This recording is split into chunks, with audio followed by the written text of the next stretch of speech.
ભાવનગરમાં લઠ્ઠાકાંડનો મુખ્ય આરોપી રિમાન્ડ પર ધકેલાયો છે। કોર્ટે મુખ્ય આરોપી રહીશને 9 દિવસના રિમાન્ડ પર મોકલ્યો છે।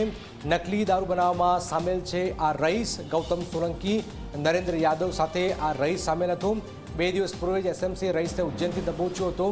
એસએમસીએ 14 દિવસના રિમાન્ડની માંગ કરી હતી અને હવે આ 9 દિવસના અગાઉ જે આરોપીઓ પકડાયા હતા એમના 10 દિવસના રિમાન્ડ મંજૂર થયા હતા અને આ રહીશના 9 દિવસના રિમાન્ડ હાલમાં મંજૂર કરવા આવેલા છે। આ રહીશ જે મુખ્ય સૂત્રધાર છે, કારણ કે જે સપ્લાયર છે, જે સામાન જે આપ્યો છે એ આ રહીશે જ આપ્યો છે।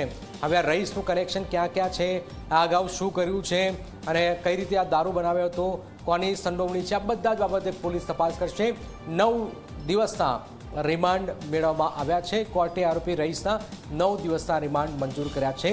નકલી દારૂ બનાવવામાં આ અગાઉ જે આરોપીઓ હતા એમના 10 દિવસ અને હવે આ રહીશના 9 દિવસના રિમાન્ડ મંજૂર કરવામાં આવ્યા છે। આ ગૌતમ સોલંકી અને નરેન્દ્ર યાદવ સાથે આ રહીશ સામેલ હતો।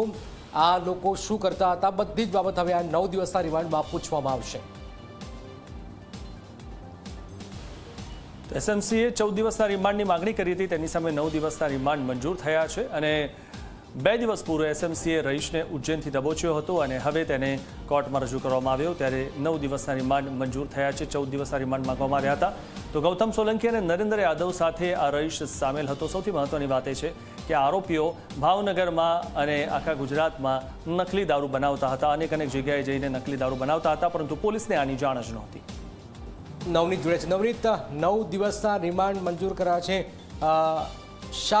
શું દલીલો થઈ અને દલીલોમાં શું બાબત સામે આવી રહી છે? 9 દિવસના રિમાન્ડ મંજૂર થયા છે એમાં ચોક્કસ જણાવી દઉં કે જે રીતના આજે લઠ્ઠાકાંડ ભાવનગરની અંદર બહાર આવ્યો છે અને નકલી દારૂ બનાવવાની ફેક્ટરી છે એ ચલાવનાર જે 3 આરોપીઓ છે કે જેમાં ગૌતમ સોલંકી, રહીશ અને નરેન્દ્ર યાદવ નામના જે 3 શખ્સો કે પરંતુ આજે દારૂ બનાવવાની જે ફોર્મ્યુલા લાવ્યો હતો અને જેણે દારૂ બનાવ્યો હતો તેવો નરેન્દ્ર યાદવ છે એ પોતે દારૂ પીવાના કારણે તેને મોતને ભેટ્યો છે। જ્યારે અન્ય 2 આરોપી જેમાં ગૌતમ સોલંકી અને રહીશ નામના જે શખ્સો છે કે જે મુખ્ય સૂત્રધાર છે તેને તે બાદ તેની ઝડપીને પૂછપરછ બાદ કુલ ટોટલ 13 આરોપીઓ છે એ ઝડપાયા હતા। ગઈકાલે પોલીસ દ્વારા 12 આરોપીઓને કોર્ટમાં રજૂ કરી 10 દિવસના રિમાન્ડ માંગવાયા હતા। જ્યારે રહીશ નામનો જે મુખ્ય સૂત્રધાર છે કે જેને પોલીસ ઉજ્જૈનથી લઈ આવી હતી અને તેની પૂછપરછ દરમિયાન અનેક પ્રકારના જે ખુલાસા છે તે થયા છે, તેઓ ક્યાંથી દારૂ લાવવામાં આવ્યો હતો, પરંતુ જે રીતના